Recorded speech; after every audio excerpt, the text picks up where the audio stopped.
اعوذ باللہ السمیع العلیم من الشیطان الرجیم من حمزہ ونفخہ ونفسہ بسم اللہ الرحمن الرحیم ربی یسر ولا تعسر وتمم بالخیر ربی زدنی علما لا تحسبن الذین یفرحون بما آتوا ویحبون ان یحمدوا بما لم يفعلوا فلا تحسبنهم بمفازة من العذاب ولهم عذاب علیم وللہ ملک السماوات والارض واللہ علی کل شیء قدیر۔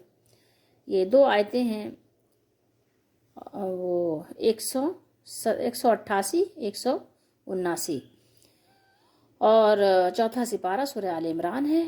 یہ لوگ جو اپنے کرتوت پر یعنی جو انہوں نے کارنامے کیے ہیں خوش ہیں، اپنے کارناموں پہ خوش ہیں اور چاہتے ہیں کہ جو انہوں نے نہیں کیا اس پر بھی ان کی تعریف کی جائے۔ ایک تو ہوتا ہے کہ انسان کرنے کے بعد اپنی تعریف چاہتا ہے، تو اسلام میں تو یہ بات ہی پسندیدہ نہیں ہے۔ اسلام نے اس چیز کو بہت ڈسکریج کیا ہے، ٹھیک ہے، اسلام نے اس چیز کو پسند کیا ہی نہیں۔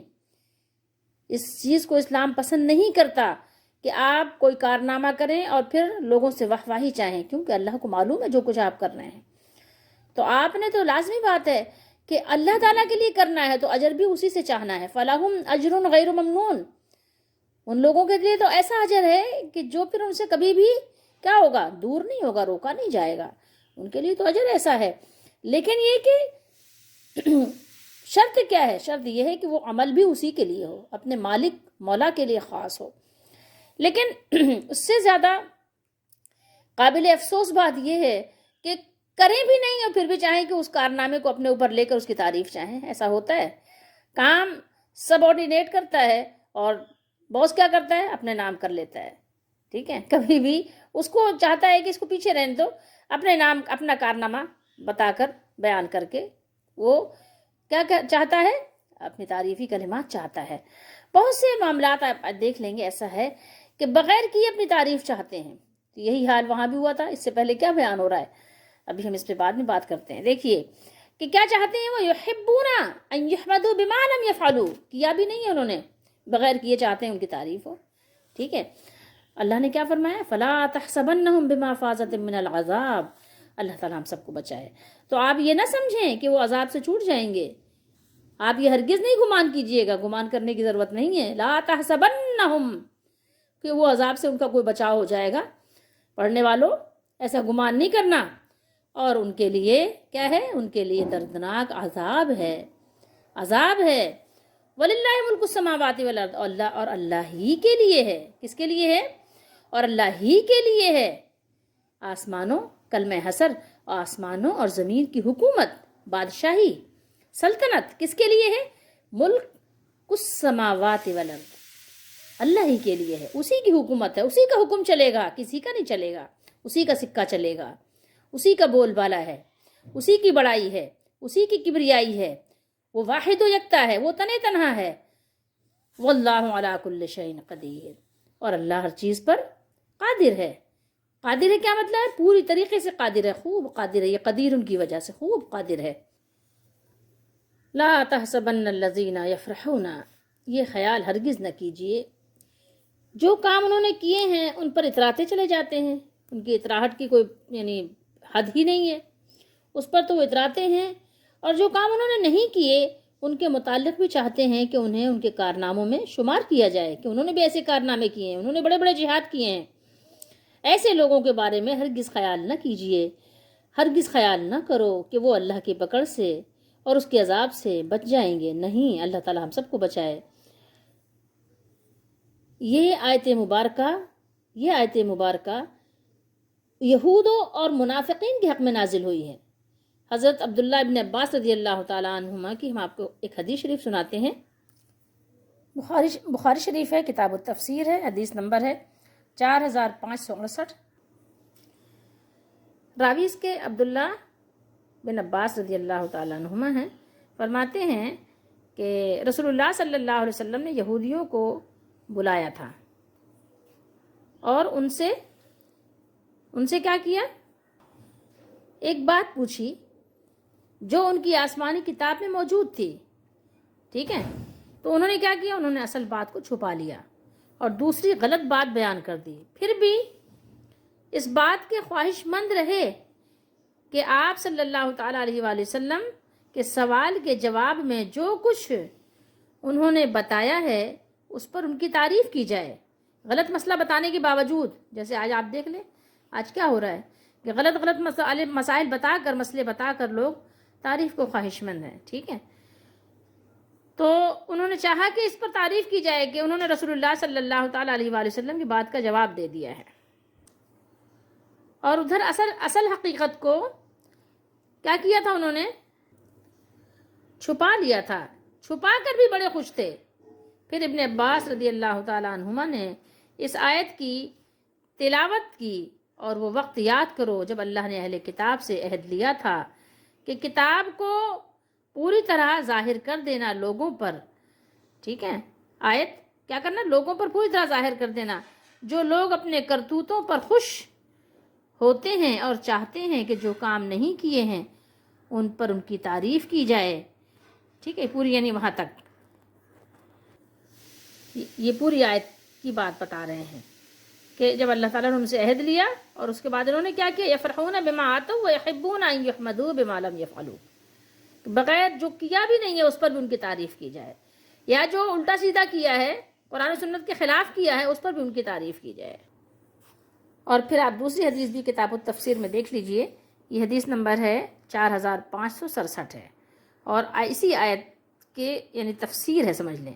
باب قولہ یعنی اللہ تعالیٰ کا فرمان، لا تحسبن الذین یفرحون بما آتوا، اسی آیت مبارکہ کی تفسیر ہے۔ ارشاد باری تعالیٰ ہے، تم ان لوگوں کو عذاب سے محفوظ نہ سمجھو یا ان کو دور نہ سمجھو جو اپنے کیے پر خوش ہیں۔ اس کے راوی حضرت ابو سعید خدری رضی اللہ تعالیٰ عنہ ہیں، وہ بیان کرتے ہیں کہ رسول اللہ صلی اللہ علیہ وآلہ وسلم کے زمانے میں چند منافقین ایسے تھے کہ جب رسول اللہ صلی اللہ تعالیٰ علیہ وآلہ وسلم جہاد کے لیے تشریف لے جاتے تو یہ مدینے میں پیچھے رہ جاتے، اور پیچھے رہ جانے پر بہت خوش ہوا کرتے، کیا کرتے تھے، خوش ہوتے تھے۔ لیکن جب رسول اللہ صلی اللہ تعالیٰ علیہ وآلہ وسلم واپس آ جاتے، واپس تشریف لے آتے، تو آپ صلی اللہ علیہ وسلم کے پاس عذر بیان کرتے، ٹھیک ہے، نئے نئے بہانے تراشتے اور قسمیں کھا لیتے تھے، کیونکہ جب انسان کو اللہ کا ڈر نہ ہو تو جو کچھ بھی کرے تھوڑا ہے، اور پسند کرتے تھے کہ ایسے کام پر ان کی تعریف کی جائے جس کو انہوں نے کیا ہی نہیں۔ اللہ تعالیٰ نے اسی پر یہ آیت کریمہ لا تحسبن الذین یفرحون یہ نازل فرمایا، آخر آیت تک اتاری۔ لیکن ایک بات ہمارے لیے یاد رکھنے کی ہے، وہ وارننگ، وہ دھمکی، ٹھیک ہے، وہ ڈراوا ہم سب کے لیے ہے۔ ویسے تو یہ آیت مبارکہ ایک خاص وقت پر شان نزول ہے اس کا، لیکن اس سے آپ کیا سبق لیں گے؟ اس سے آپ سبق یہ نہ لیں کہ یہ صرف ان کے لیے خاص تھا۔ یہ حکم اہل کتاب اور مسلمانوں کے لیے عام ہے۔ جو بھی خوشامد پسند ہوگا، جو بھی اس طرح کی حرکتیں کرے گا، ان سب کے لیے یہ بات ہے، ان سب کو ڈرنا چاہیے اللہ تعالیٰ سے، سمجھ رہے ہیں؟ جس کا بھی ذہن اس طرح کا ہوگا، اس قسم کا ذہن جو بھی رکھے گا کہ اس کے یعنی کارنامے پہ بھی اس کی تعریف ہو اور جو اس نے نہیں کیا اس کی بھی اس کی تعریف کی جائے، تو یہ وعید سب کے لیے ہے جو اس آیت میں مذکور ہے۔ اللہ تعالیٰ ہم سب کو بچائے، ہم جو بھی عمل کریں صرف اپنے مالک کو راضی کرنے کے لیے کریں اور اسی سے اس کا بدلہ اور صلہ چاہیں۔ ہاں، یہ اس کی مہربانی ہے کہ اگر وہ دنیا میں بھی کچھ لوگوں کے دلوں میں ہماری محبت ڈال دے اور وہ ہمارے لیے اچھا گمان رکھیں، تو یہ بھی مالک کی مہربانی ہے کہ اس نے ہمیں یہ جو ہم نے محنت کی تھی تو کچھ مزدوری دنیا میں بھی اس نے ہمیں دے دی، کچھ اس کا صلہ، اس کا بدلہ، اجرت ہمیں یہی مل گئی۔ لیکن یہ بھی ڈرنے کا مقام ہے۔ حضرت عمر رضی اللہ تعالیٰ عنہ کے دور میں جب فتوحات ہوئیں اور بہت مال غنیمت آیا، میدان میں مال غنیمت پڑا ہوا تھا اور آپ گھر میں بیٹھ کر رو رہے تھے، آپ کس بات پر رو رہے تھے؟ آپ اس بات پر رو رہے تھے کہیں ایسا تو نہیں کہ اللہ تعالیٰ نے آخرت کا صلہ ہمیں دنیا ہی میں دے دیا؟ تو اس بات پر ڈرنا چاہیے۔ اگر دنیا میں آپ کے ساتھ بہت انعام و اکرام کی بارش ہے تو یہ آپ کے لیے ڈرنے کا مقام ہے۔ کہیں ایسا تو نہیں کہ یہ جو کچھ آپ کو مل رہا ہے تو یہ آپ کے لیے ایک بہت بڑی آزمائش آ گئی ہو، اور کہیں ایسا تو نہیں کہ آپ کو جو کچھ آپ نے کارنامے، جو کچھ آپ نے اچھے کام کیے ہیں اس کا صلہ دنیا ہی میں آپ کو دے کر فارغ کر دیا جا رہا ہے اور آخرت میں آپ کو کوئی حصہ باقی نہیں رکھا گیا۔ پھر اللہ تعالیٰ نے یہاں ارشاد فرمایا وَلِلَّهِ مُلْكُ السَّمَاوَاتِ وَالْأَرْضِ، کیا فرمایا اللہ تعالیٰ نے؟ وَلِلَّهِ مُلْكُ السَّمَاوَاتِ وَالْأَرْضِ وَاللَّهُ عَلَى كُلِّ شَيْءٍ قَدِيرٌ، اور آسمانوں اور زمین کی بادشاہی اللہ کے لیے ہے، اور اللہ ہر چیز پر قادر ہے۔ وہ ہر چیز کا مالک بھی ہے اور ہر چیز پر پوری طرح قادر بھی ہے۔ اسے کوئی چیز عاجز نہیں کر سکتی، کوئی چیز تھکا نہیں سکتی، کوئی چیز اسے شکست نہیں دے سکتی۔ اللہ تعالیٰ کو کون ایسا ہے، کون سی ایسی چیز ہے جو اللہ کو شکست دے؟ نہیں، کوئی ایسی چیز نہیں ہے کہ جو اللہ کو شکست دے سکے، جو اللہ کو پیچھے کر سکے، جو اس کے حکم کو ٹھکرا سکے۔ نعوذ باللہ، استغفر اللہ، نہیں ہے، کوئی ایسا نہیں ہے، ٹھیک ہے؟ لہٰذا ہمیں کیا چاہیے؟ ہمیں اس سے ڈرنا چاہیے، اس سے ڈرو اور اس کی مخالفت نہ کرو، قرآن و حدیث کی مخالفت نہ کرو، قرآن و سنت کی مخالفت نہ کرو، صحابہ کرام رضی اللہ تعالیٰ عنہم کی مخالفت نہ کرو، اسے غضب اور سزا سے ڈرو۔ ڈرو، ہمارے لیے ڈرنے کا وقت ہے، ڈرنے کا مقام ہے، ڈرنے کی جگہ ہے، ہم دنیا میں ہیں۔ جب تک ایمان پر خاتمہ نہ ہو جائے، ڈرو، رو، مانگو، ڈرو کہ وہ ذات گرامی اس قدر عظیم ہے کہ اس سے بڑھ کر کوئی عظیم نہیں ہے، اس سے کوئی مقابلہ نہیں کر سکتا، اور مقابلہ کر بھی لے، بغاوت کر بھی لے تو پھر کیا ہوگا؟ کوئی فتح یاب نہیں ہو سکتا، کامیاب نہیں ہو سکتا۔ اور وہ اس قدر قادر ہے، وہ ایسا قادر ہے، وہ ایسا قدیر ہے، اس کی قدرت ایسی ہے کہ اس سے بڑھ کر اور کوئی قدرت والا نہیں ہے۔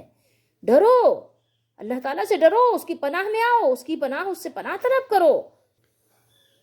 ڈرنے کے ساتھ معاملہ یہ ہے کہ اپنے لیے تعریفی کلمات کے پل باندھنے کے لیے لوگوں کو جمع مت کرو کہ لوگ آپ کی تعریف کریں، اور جو نہیں کیا اس کو بھی اپنے کھاتے میں ڈال لو اور کہو جناب ہم نے یہ بھی کیا ہے۔ رنگین غبارہ مت بنو۔ دیکھو غبارہ جو ہوتا ہے نا، جو پھولا ہوا غبارہ آپ کو نظر آ رہا ہے، یہ جو خوبصورت سے غبارے بنائے گئے ہیں، غبارہ اپنے خوبصورت رنگ کی وجہ سے نہیں اڑتا۔ سمجھ رہے ہیں بات کو؟ غبارہ جو ہوتا ہے یہ اپنے خوبصورت رنگ کی وجہ سے نہیں اڑتا کہ بہت خوبصورت بنایا گیا ہے، بلکہ اس کے اندر ایک کیا ہے، گیس ہے، ایک ہوا ہے جو اس کی صلاحیت ہے اڑانا، اس کی وجہ سے یہ اڑتا ہے۔ تو تم یاد رکھو، اپنی خوبصورت باتوں کی وجہ سے تم بلند نہیں ہوگے، تمہاری خوبصورت باتیں تمہیں بلندی پہ نہیں پہنچائیں گی، تمہاری صلاحیت تمہیں بلند کرے گی۔ آپ کون ہیں، آپ کہاں پیدا ہوئے، آپ کا گھرانہ کیسا ہے، اس سے کوئی فرق نہیں پڑتا۔ آپ غریب ہیں، آپ امیر ہیں، آپ کالے ہیں، آپ گورے ہیں، آپ شہری ہیں، آپ دیہاتی ہیں، اس بات سے کوئی فرق نہیں پڑتا۔ فرق کس سے پڑتا ہے؟ فرق اس سے پڑتا ہے کہ آپ کا عمل کیسا ہے، آپ کا دل کیسا ہے، آپ کا یقین کیسا ہے، آپ کے اندر کی سوچ، آپ کے اندر کی عاجزی، اور آپ کے اندر کی ایک لگن اور تڑپ اور جذبہ، یہ کیا ہے اور یہ کیسے ہیں؟ یہی آپ کو بلند مقام تک پہنچا سکتی ہیں، یہی آپ کو اصل بلندی تک لے کر جا سکتی ہیں۔ اگر آپ کے اندر یہ چیز ہے، اگر یہ تڑپ ہے، یہ طلب ہے، تو ادروائز کیا ہوگا؟ اس کے علاوہ کیا ہو سکتا ہے؟ وہ یہ ہو سکتا ہے کہ گھر کو تو صاف کیا لیکن ہاتھ کالے ہو گئے، دوسرے لوگوں سے تو بڑی واہوائی حاصل کر لی لیکن اعمال نامہ کالا کر ڈالا، اللہ کے دربار سے دھتکار دیے گئے۔ وَلِلَّهِ مُلْكُ السَّمَاوَاتِ وَالْأَرْضِ، جب حقیقت یہ ہے کہ آسمان و زمین کی بادشاہت اللہ ہی کی ہے اور وہ ہر چیز پر پوری طرح قادر بھی ہے، تو یہ حقیقت اگر تم ہر وقت اپنے سامنے رکھو، اپنے ذہن نشین رکھو، تو شاید ایک نافرمانی کرنے کی بھی تمہارے اندر سکت نہ ہو، جرت نہ ہو، ایک نافرمانی کرنے کی تم ہمت بھی نہ کر سکو، لیکن یقین تمہارا کمزور ہے نا۔ اب آئیے ہم تھوڑا ضیاء القرآن کا ان کا تبصرہ دیکھتے ہیں کہ انہوں نے کیا فرمایا ہے اس ضمن میں۔ فرمایا کہ منافقین ہر دفعہ جہاد میں شرکت نہ کرتے اور اس محرومی پر انہیں افسوس اور ندامت نہیں ہوا کرتی، بلکہ اسے کیا سمجھتے؟ اپنی عقل مندی کا کرشمہ سمجھتے تھے اور خوش ہوتے نیز اگرچہ ان کی زندگی کی کتاب شجاعت یعنی بہادری، ایثار، اخلاص، تقوی کے کارناموں سے بالکل خالی تھی۔ کیسی خالی تھی؟ یکسر خالی تھی، یعنی بالکل خالی تھی، لیکن وہ کیا کرتے تھے؟ لیکن وہ اس بات کو دل سے پسند کرتے تھے۔ کیا کرتے تھے؟ پسند کرتے تھے۔ انہیں کیا کہا جائے؟ شجاع، بہادر، ایثار، قربانی دینے والا، ٹھیک ہے؟ یعنی یہ قربانی دینے والے لوگ ہیں، ان کا پیشہ یہ ہے کہ یہ قربانی دیتے ہیں، سمجھ رہے؟ اپنے مال کی، اپنی جان کی، اپنے وقت کی، یہ مخلص ہیں، یہ متقی ہیں، ان کو کہا جائے ایسے کیا کیا آداب و القابات سے ان کو نوازا جائے۔ ان کے متعلق بتایا جا رہا ہے کہ ایسا مریض جس کی قوت عملیہ مفلوج ہو چکی ہو، جس کو عمل کرنے کے لیے اس کے ذہن پر، اس کے اعضاء پر فالج پڑ چکا ہو، جب عمل کی باری آئے تو اب تو اعضاء کام ہی نہیں کرتے نا، اعضاء تو بیکار ہو چکے ہیں، ان پر تو فالج پڑا ہوا ہے، وہ تو مفلوج ہو چکے ہیں، اور جس کا ذہن خود ستائی اور خود پسندی کی بیماری میں مبتلا ہو، اور ذہنی سوچ یہ ہو کہ بس میری تعریف ہوتی رہے، اس کے صحت مند ہونے، تندرست ہونے کی بہت کم امید ہوتی ہے، کم توقع ہوا کرتی ہے۔ اللہ تعالیٰ ہم سب کو بچائے ایسی بیماریوں سے۔ یہ ایک آفت ہے، ایک بہت بڑی مصیبت ہے یہ۔ وہ اپنے ان کوتاہیوں کے انجام بد سے ضرور دوچار ہو کر رہے گا، اگرچہ یہ آیت یہود اور منافقین کی کمزوریوں کو آشکارا کرنے کے لیے نازل ہوئی، لیکن یہ نہ سمجھ لیا جائے کہ اس میں ہمارے لیے کوئی سبق نہیں ہے۔ ہمارے لیے سبق ہے، میدان عمل سے فرار اور اس پر اپنی تعریف، ستائش سننے کی خواہش، دو ایسی کمزوریاں ہیں کہ جو شخص ان کا شکار ہو جاتا ہے اس کا وہی انجام ہوتا ہے جو قرآن نے واضح الفاظ میں بیان فرما دیا۔ کتنے نامور والدین کے بچے، کتنے علم و عرفان کے خانوادوں کے چشم و چراغ اور ثروت و سطوت کے وارث ان خرابیوں کے باعث اپنے اسلاف کی عظمت کو خاک میں ملا چکے ہیں۔ کتنے ایسے نوجوان تھے جن کے والد بہت نیک پارسا تھے، لیکن انہوں نے کیا کیا؟ غلط طریقے سے اس کو کیش کرانے کی کوشش کی۔ تو ایسا نہیں ہوتا کہ اپنے اسلاف کے کارناموں کو بیان کر کر کے آپ عزت کے مقام پر پہنچ جائیں، ایسا ہوتا نہیں ہے۔ آپ کو خود اس میدان میں اترنا پڑتا ہے۔ ایسا تھوڑی ہوتا ہے کہ تیراکی کوئی کرے اور ڈوبنے سے کوئی اور بچے، ایسا نہیں ہوتا۔ تو اس آیت مبارکہ میں ہمارے لیے بھی بہت سارے اسباق ہیں، سبق ہے۔ جو لوگ اپنے ناپسندیدہ کاموں سے خوش ہوتے ہیں اور پسندیدہ کام جو کرتے نہیں ان کے لیے چاہتے ہیں کہ ان کی تعریف کی جائے، تو ان کو اس آیت مبارکہ سے سبق حاصل کرنا چاہیے۔ اس میں ہمارے لیے سبق پوشیدہ ہے کہ اللہ تعالیٰ نے ارشاد فرمایا فَلَا تَحْسَبَنَّهُمْ بِمَفَازَةٍ مِّنَ الْعَذَابِ، تو آپ ان کی نسبت یہ خیال نہ کریں، یہ گمان ہرگز نہ کریں کہ وہ عذاب سے بچ جائیں گے، نہیں، سمجھ لیجئے بچ نہیں سکتے۔ وہ لوگ ہرگز یہ خیال نہ کریں، ٹھیک ہے، وہ لوگ ہرگز یہ خیال نہ کریں کہ وہ عذاب سے نجات پا جائیں گے، بلکہ عذاب میں تو ہر صورت مبتلا ہو کر رہیں گے۔ اسی لیے اللہ تعالیٰ نے ارشاد فرمایا وَلَهُمْ عَذَابٌ أَلِيمٌ، اور انہیں درد دینے والا عذاب ہوگا۔ اللہ تعالیٰ ہم سب کو بچائے۔ پھر اس کے بعد اللہ تعالیٰ نے ارشاد فرمایا وَلِلَّهِ مُلْكُ السَّمَاوَاتِ وَالْأَرْضِ وَاللَّهُ عَلَى كُلِّ شَيْءٍ قَدِيرٌ، اور آسمانوں اور زمین کی بادشاہی اللہ کے لیے ہے، اللہ ہی کے لیے ہے، اور اللہ ہر چیز پر قادر ہے، ٹھیک ہے، وہ ہر چیز پر قادر ہے۔ تو میرے اور آپ کے لیے اس میں بہت سارے سبق ہیں۔ بظاہر تو ظاہر ہے کہ یہ شان نزول اس کا یہود کے بارے میں ہے کہ جب رسول اللہ صلی اللہ تعالیٰ علیہ وآلہ وسلم نے اہل کتاب سے، جو بھی ہم نے آپ کو بخاری شریف کی حدیث شریف سنائی، کسی چیز کے بارے میں آپ صلی اللہ علیہ وسلم سے نے اہل کتاب سے پوچھا تھا، تو انہوں نے اسے کیا کیا؟ آپ صلی اللہ علیہ وسلم سے چھپا لیا اور اس کے بجائے کچھ اور بتا دیا، کوئی غلط مسئلہ بتا دیا، اور یہ سمجھتے ہوئے کہ آپ نے جو سوال کیا تھا اس کا انہوں نے جواب دے دیا ہے، آپ کے پاس سے چلے گئے اور چاہتے تھے کہ اس کی وجہ سے ان کی تعریف کی جائے، اور حقیقت میں اس بات کی وجہ سے وہ بہت خوش تھے کہ آپ نے ان سے جو پوچھا تھا اسے آپ سے چھپانے میں وہ کامیاب ہو گئے ہیں، لیکن وہ کامیاب نہیں ہوئے، وہ ناکام ہو گئے اور نامراد ہو گئے۔ تو دیکھیں میں اور آپ تو ایسا نہیں کر رہے ہیں کہیں۔ ہمیں اس لیے غور و فکر کرنا ہے کہ اللہ تعالیٰ نے ایسے لوگوں کے لیے سخت وعید بیان فرمائی ہے جو صرف اپنے واقعی کارناموں پر خوش ہی نہیں ہوتے، اس پر ہی خوش نہیں ہوتے، بلکہ چاہتے ہیں کہ ان کے کھاتے میں وہ کارنامے بھی درج کیے جائیں، ظاہر کیے جائیں جو انہوں نے نہیں کیے ہوتے۔ یہ بیماری جس طرح عہد رسالت کے بعض لوگوں میں تھی جن کے پیش نظر یہ آیت مبارکہ کا نزول ہوا، اسی طرح آج بھی تعریف پسند لوگ، جاہ پسند قسم کے لوگوں اور پروپیگنڈے اور دیگر ہتھ کنڈوں کے ذریعے سے بننے والے لیڈروں میں یہ بیماری عام ہے۔ ہم اللہ تعالیٰ سے پناہ طلب کرتے ہیں۔ آیت کے سیاق سے یہ بھی معلوم ہوتا ہے کہ یہودی کتاب الہی میں تحریف بھی کرتے تھے، چھپاتے بھی تھے، وہ کتمان کے مجرم بھی تھے، وہ اپنے ان کرتوتوں پر خوش ہوتے تھے۔ یہی حال آج کے بہت سے باطل گروہوں کا بھی ہے، وہ بھی لوگوں کو گمراہ کر کے غلط رہنمائی کرتے ہیں، اور غلط رہنمائی کر کے اور آیات الہی میں مانوی تحریف و تلبیس کر کے بڑے خوش ہوتے ہیں، اور دعویٰ یہ کرتے ہیں کہ وہ اہل حق ہیں، اور یہ کہ ان کے دجالی فریب کاری کی انہیں داد دی جائے، ان کو تعریفی کلمات سے نوازا جائے اور ان کے تعریف کے پل باندھے جائیں۔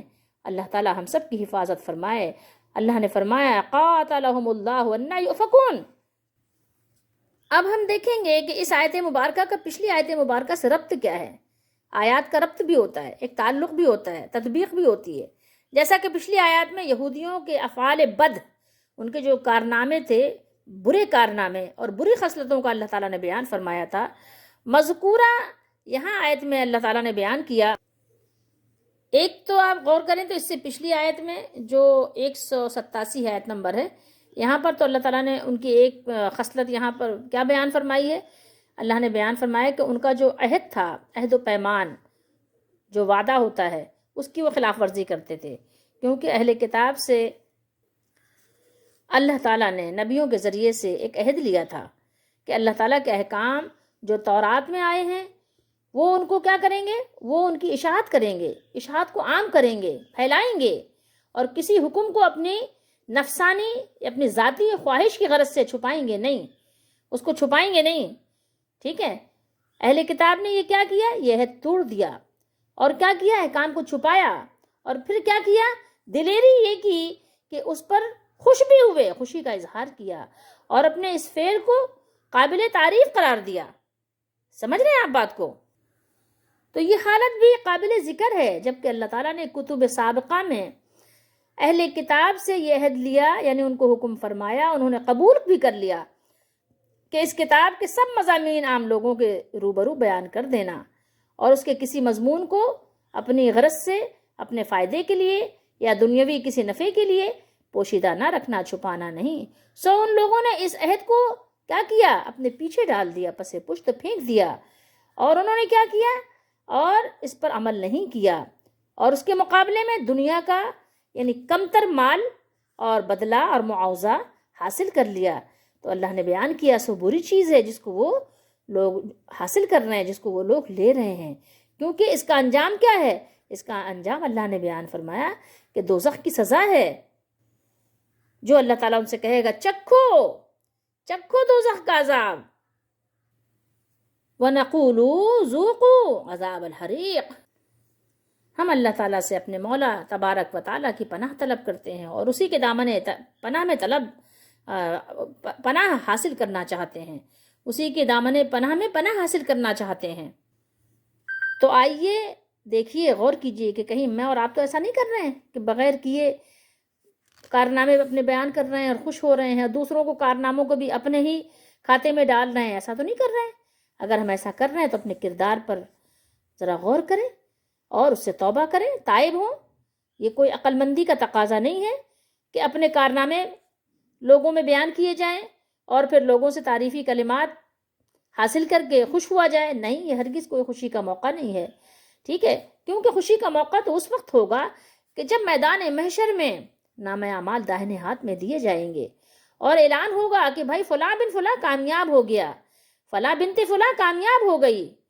دنیا میں اگر کوئی ایسی اپنی یعنی نفسانی خواہش کے لیے تعریف کا خوگر ہو تو ایسے شخصوں کو ہرگز یہ گمان نہیں کرنا کہ وہ اللہ کی عذاب یا اللہ کی سزا سے کچھ بچ سکتے ہیں۔ نہیں، ان کے لیے دنیا میں بھی سزا ہے، ذلت ہے، اور آخرت میں تو ان کے لیے دردناک سزا ہے۔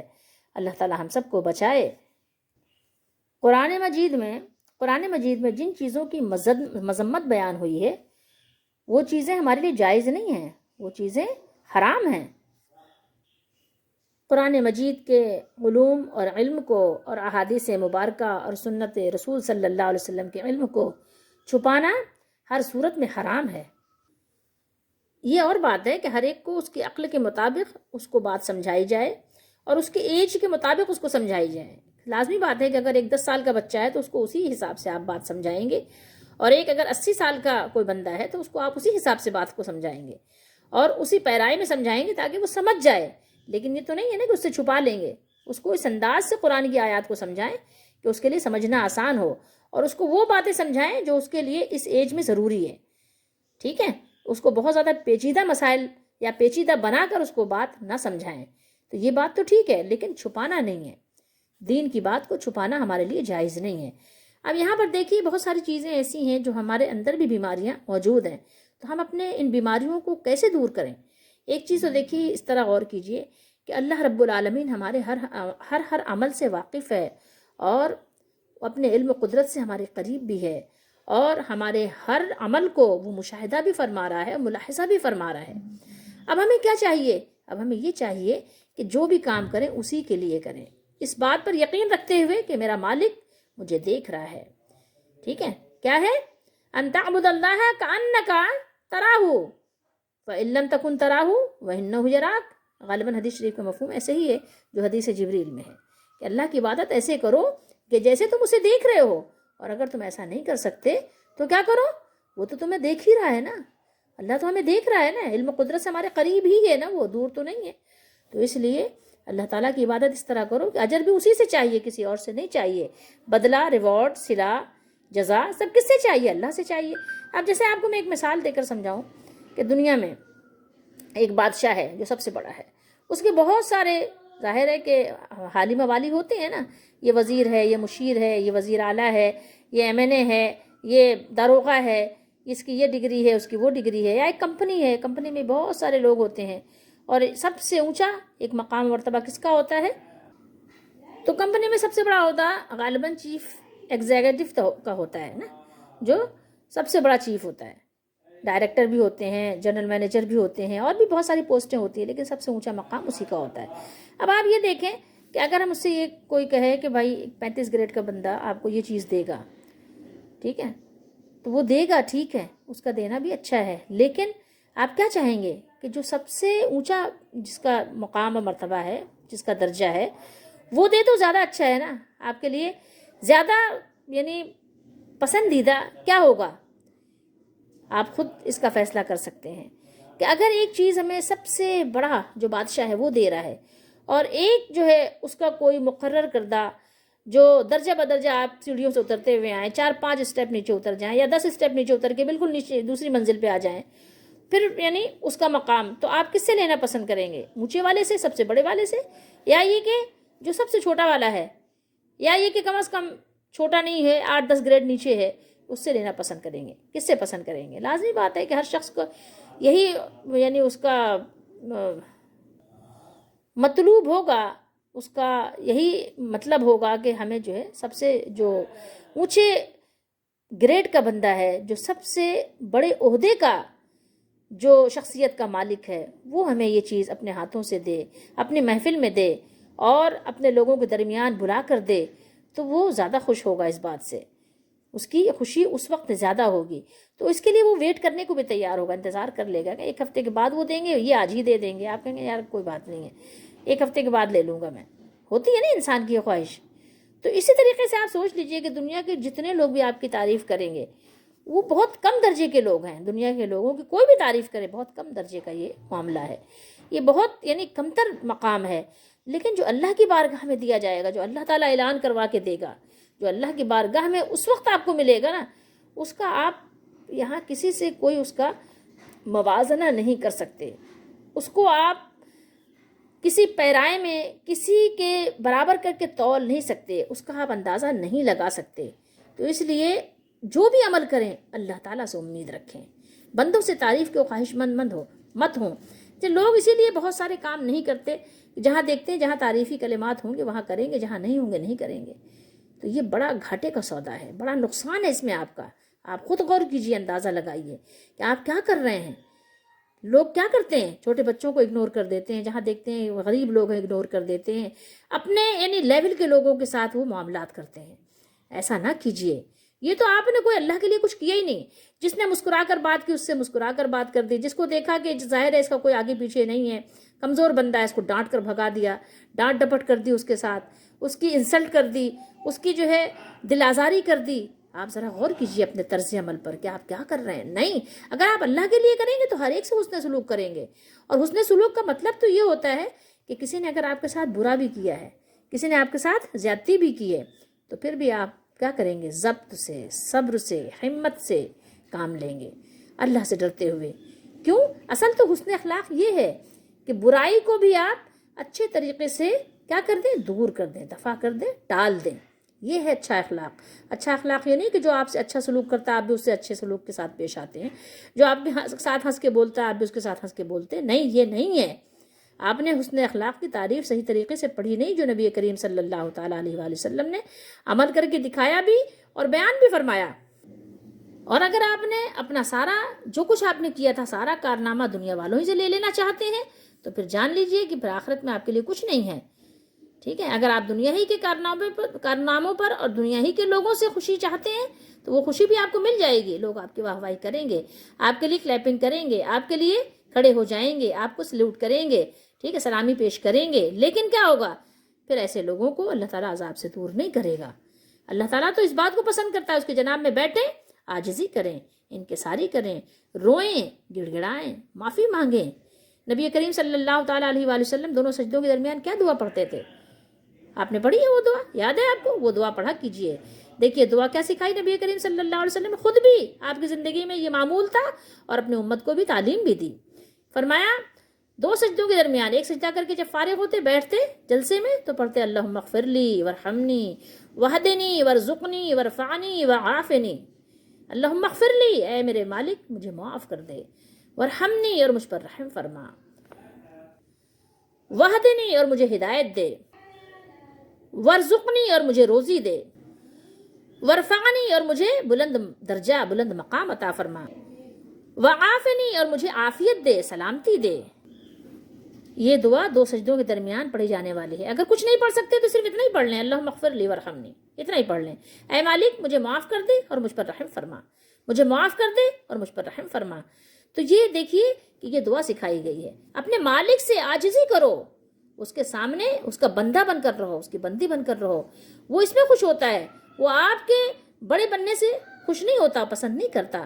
اگر کوئی بندہ بہت اچھے اچھے کام کر کے رات میں تہجد پڑھ کے اور لوگوں کے درمیان اعلان کرتا ہے، اللہ ایسے بندوں کو پسند نہیں کرتا۔ ایک بندہ وہ جو تہجد نہیں پڑھتا لیکن اپنے رب سے معافی مانگتا ہے کہ مالک میں تو بہت ناکارہ ہوں، میں تو بڑا عاجز ہوں، میں تو تہجد نہیں پڑھ سکتا، تو اللہ تعالیٰ اس کو زیادہ پسند کرتا ہے جو عاجزی کرتا ہے۔ ایک بندہ نیک کام کر کے اکڑتا ہے، اللہ کو پسند نہیں آتا۔ ایک بندہ کبھی گناہ اس سے ہو جاتا ہے، وہ روتا ہے، اللہ کو وہ پسند آتا ہے، کیونکہ وہ روتا ہے، وہ اپنے مالک سے معافی مانگتا ہے تو مالک اس کو معاف کرنے سے خوش ہوتا ہے اور اس کی معافی سے خوش ہوتا ہے۔ تو اس لیے اللہ کے سامنے اپنے آپ کو عاجز بنا کر پیش کرو، بڑا بنا کر پیش مت کرو، بڑبتی مار کے اللہ کے سامنے حاضری مت دو، بلکہ عاجزی کے ساتھ اللہ کی بارگاہ میں حاضری آپ کی ہونی چاہیے۔ حضوری ایسی ہو کہ عاجزی کے ساتھ آپ کی حاضری اور حضوری ہو۔ اللہ تعالیٰ ہم سب کو سمجھنے کی توفیق دے۔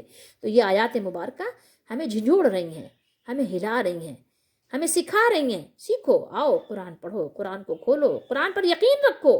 اگر تم مومن ہو تو اس پر یقین رکھو اور اس کے بیان پر یقین رکھو، اس کے فرمان پر یقین رکھو اور اسی کے مطابق اپنے عمل کو بناؤ۔ اللہ تعالیٰ ہم سب کو توفیق عطا فرمائے۔ بے شک توفیق اسی کی طرف ملتی ہے، وما توفیق الا باللہ۔